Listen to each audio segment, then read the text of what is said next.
రానున్న లోక్సభ ఎన్నికలకు ప్రధాన ప్రతిపక్షం భారతీయ జనతా పార్టీ ఎలా సన్నద్దమవుతోంది?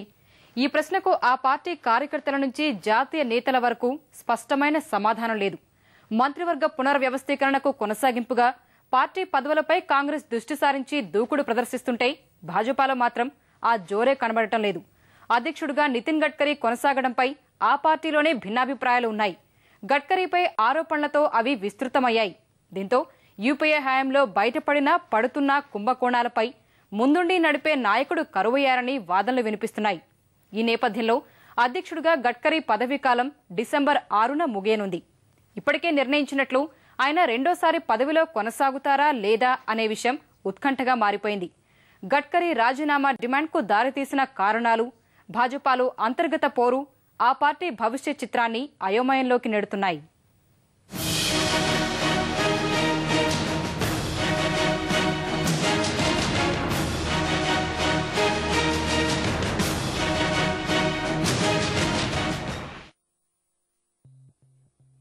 సార్వత్రిక ఎన్నికలకు మరో 15 నెలలు మాత్రమే గడువు ఉంది. తీవ్రస్థాయి అవినీతి ఆరోపణలు చుట్టుముట్టిన యూపీఏ సర్కార్ ఎప్పుడు పడిపోతుందో చెప్పలేని పరిస్థితి. ఈ వివాదాలు ఇలా ఉండగానే చిల్లర వర్తకంలోకి విదేశీ ప్రత్యక్ష పెట్టుబడులను ఆహ్వానించిన కేంద్ర ప్రభుత్వంపై విపక్షాలన్నీ కత్తిదూస్తున్నాయి. అవిశ్వాసంపై మిగిలిన ప్రతిపక్షాలు వెనక్కి తగ్గినప్పటికీ ఒకనాటి యూపీఏ మిత్రురాలు తృణమూల్ అధినేత్రి మమతా బెనర్జీ మాత్రం తన పోరాటం కొనసాగుతుందని ప్రకటించారు.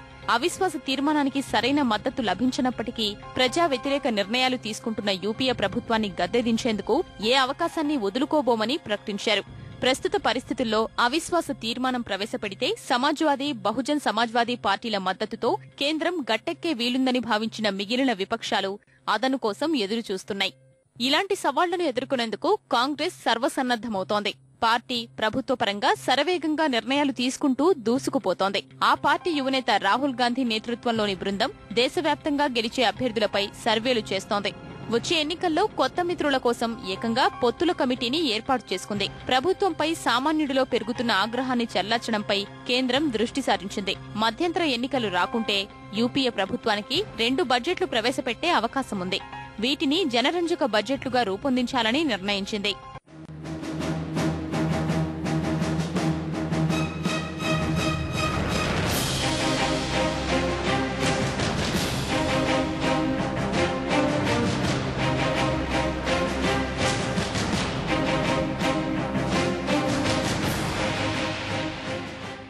ప్రభుత్వాన్ని నిలబెట్టుకోవడం సహా ఎన్నికలకు సన్నద్దం కావడంపై కాంగ్రెస్ కసరత్తులు కొనసాగుతుంటే దేశంలో ప్రధాన ప్రతిపక్షం భారతీయ జనతా పార్టీలో మాత్రం ఆ ఉత్సాహం కనిపించడం లేదు.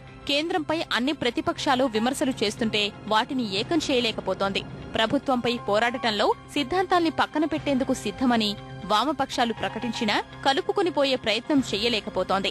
సిలిండర్లపై కేంద్రం పరిమితి విధించినప్పుడు మాత్రమే అన్ని విపక్షాలు భారత్ బంద్ చేశాయి. జాతీయ స్థాయిలో నాయకత్వ పటిమ, వ్యూహ రచనలు చెయ్యడంలో లబ్ధ ప్రతిష్ఠులున్నప్పటికీ వారి సేవలు భాజపాకు పూర్తి స్థాయిలో దక్కడం లేదు. ఇందుకు ఒకటే కారణంగా కనిపిస్తోంది: గడ్కరీ నాయకత్వం.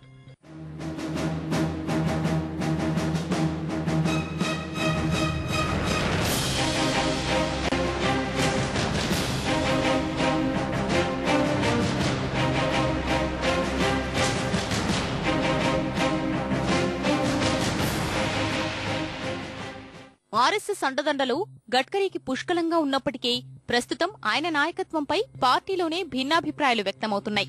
నిజానికి పార్టీకి వరుసగా రెండోసారి అధ్యక్షుడిగా కొనసాగడం భాజపా సంప్రదాయంలో లేదు. ఇందుకు భిన్నంగా సవరణ చేసి మరీ గడ్కరీని రెండోసారి అధ్యక్షుడిని చేయడం కొందరు నేతలకు రుచించలేదు.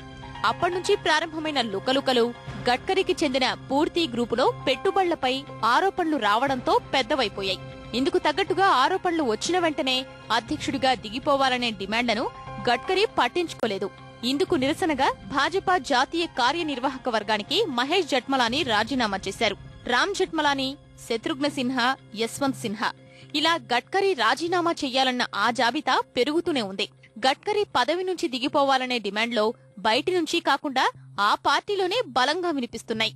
కాంగ్రెస్ అధినేత్రి సోనియా గాంధీ అల్లుడు రాబర్ట్ వాద్రా డీఎల్ఎఫ్ సంస్థ మధ్య లావాదేవీల్ని బయటపెట్టిన అవినీతి వ్యతిరేక ఉద్యమకారుడు అరవింద్ కేజ్రీవాల్ కొన్ని రోజులకే గడ్కరీపై బాంబు పేల్చారు. వ్యాపారం కోసం తమ ప్రత్యర్థి ఎన్సీపీతో గడ్కరీ సంబంధాలు పెట్టుకున్నారని ఆరోపించారు. గత దశాబ్దంలో ఎన్సీపీ రాజకీయ వారసుడు అజిత్ పవార్ నేతృత్వంలో నీటి ప్రాజెక్టుల్లో 20,000 కోట్ల రూపాయల అవినీతి జరిగితే ఈ సంబంధాల వల్లే మాట్లాడలేదన్నారు. ఇందుకు ప్రతిగా విదర్భ ప్రాంతంలో గడ్కరీ స్థాపించిన థర్మల్ విద్యుత్ ప్లాంట్లకు నీరు, తక్కువ ధరకే భూసేకరణ ప్రభుత్వం జరిపిందని ఆరోపించారు.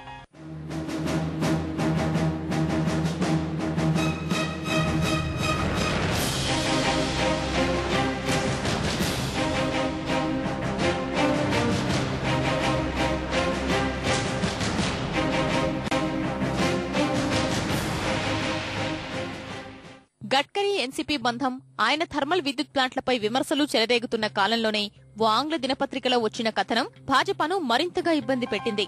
గడ్కరీ నియంత్రణలోని పూర్తి పవర్ అండ్ షుగర్ కంపెనీలో పెట్టుబడులు పెట్టిన 18 సంస్థలు డొల్లవని ఆ కథనం పేర్కొంది. పూర్తిలో భారీగా పెట్టుబడులు పెట్టిన ideal road builders group IRB 1995-99 మధ్య మహారాష్ట్ర పీడబ్ల్యూడీ మంత్రిగా గడ్కరీ వ్యవహరించినప్పుడు కాంట్రాక్టులు దక్కించుకుందని వివరించింది. పూర్తిలో ఐఆర్బీకి 68,40,000 షేర్లు ఉండగా ఆ సంస్థ 164 కోట్ల రుణం కూడా ఇచ్చిందని కథనంలో తెలిపింది. పూర్తి ప్రమోటర్లలో ఒకరైన గడ్కరీకి ప్రస్తుతం 310 షేర్లు మాత్రమే ఉన్నాయని వెల్లడించింది. చిరునామా లేని ఈ కంపెనీలు గడ్కరీ బినామీలేనని, ఇందుకు నిదర్శనంగా ఈ సంస్థలన్నీ ఒకే ఈమెయిల్ గుర్తింపుపైన నమోదయ్యాయని తెలిపింది. పూర్తిలో పెట్టుబడులు పెట్టిన కంపెనీల డైరెక్టర్లలో ఒకరు గడ్కరీ డ్రైవర్ కాగా మరొకరు ఆయన అకౌంటెంట్. పూర్తిలో ఉన్న 2 ఉద్యోగులు కూడా డైరెక్టర్లేనని మొత్తం మాయాజాలాన్ని కథనంలో వివరించింది. గడ్కరీ సారథ్యంలోనే 2014 ఎన్నికల్ని ఎదుర్కోవాల్సిన భాజపా ఆయన కంపెనీలపై వచ్చిన ఆరోపణలతో ఇరుకున పడిపోయింది.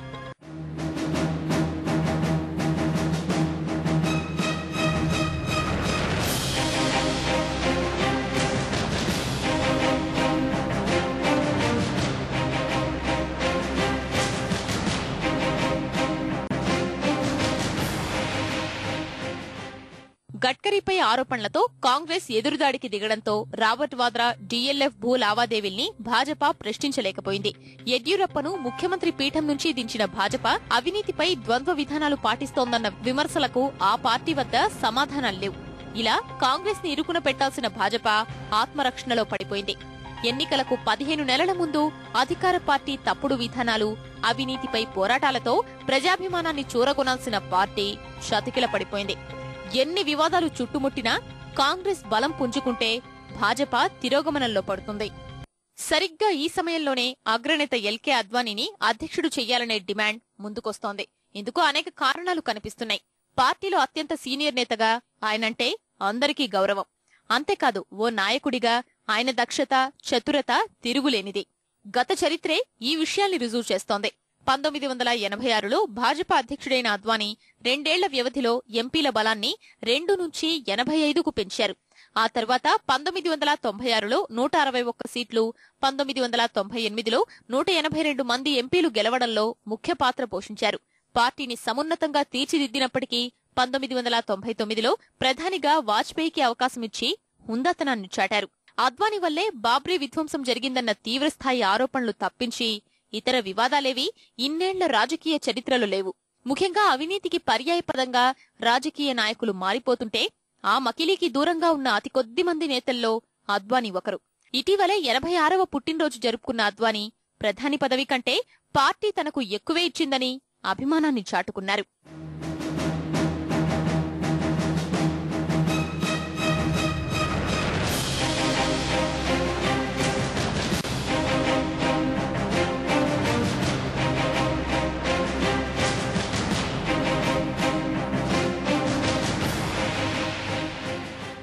వచ్చే నెల 6తో ప్రస్తుత అధ్యక్షుడు గడ్కరీ పదవీకాలం తీరిపోనుంది.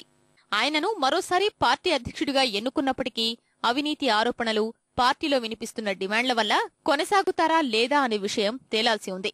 అధ్యక్షుడిగా గడ్కరీ దిగిపోయినా ఆ పదవి చేపట్టేందుకు అద్వానీ సుముఖంగా ఉన్నారో లేదో ఆ రోజే తేలిపోనుంది. ఒకవేళ అద్వానీ బాధ్యతలకు దూరంగా ఉండాలని నిర్ణయించుకుంటే వెంకయ్యనాయుడు అధ్యక్షుడయ్యే అవకాశాలు లేకపోలేదు. పార్టీని అమితంగా ప్రేమించే నేతల్లో వెంకయ్య ఒకరు. ఆయనపైన ఎలాంటి అవినీతి ఆరోపణలు లేకపోవడం, ఇందుకు కలిసొస్తున్నాయి. ఏదేమైనా డిసెంబర్ 6 భాజపా భవిష్యత్ను నిర్ణయించే తేదీగా మిగిలిపోనుంది.